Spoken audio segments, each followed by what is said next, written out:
یہ سوال بھی بڑا اہم ہے جو پوچھا گیا ہے کہ وہ کپڑے جن کے اوپر مکھیاں بیٹھ جائیں تو کیا نماز ان کپڑوں میں درست ہے یا نہیں۔ اور سائل کا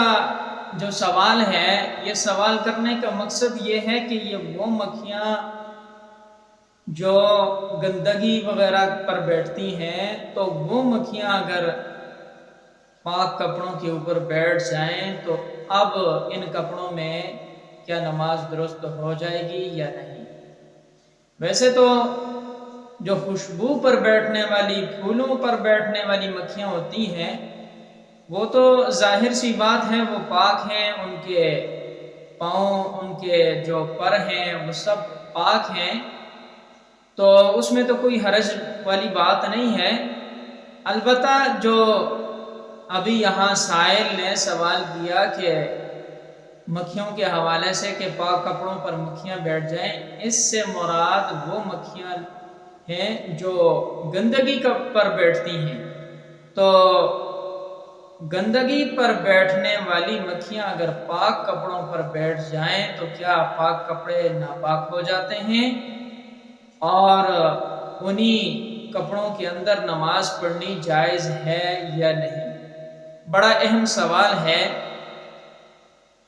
بہرحال توجہ کی ضرورت ہے۔ اس کے بارے میں فقہاء اکرام نے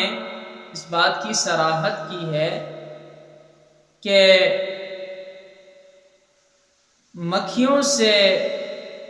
بچنا، بالخصوص وہ مکھیاں جو گندگی پر بیٹھتی ہیں اور وہ پھر پاک کپڑوں پر بھی بیٹھتی ہیں، برتنوں میں بھی جو ہے بیٹھتی ہیں، تو ان مکھیوں سے بچنا متعذر ہے، انتہائی متعذر ہے۔ اس لیے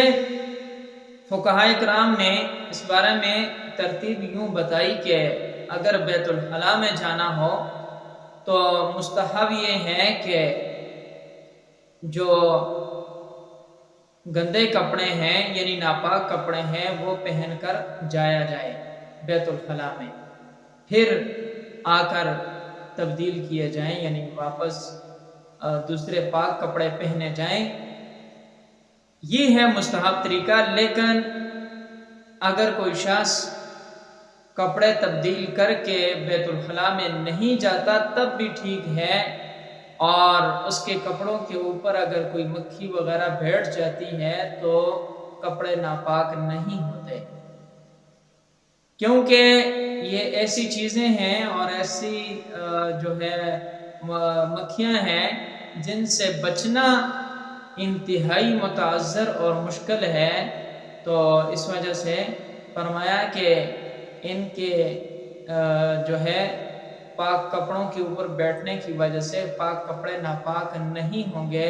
ان میں نماز پڑھنی درست ہے، پڑھی جا سکتی ہے۔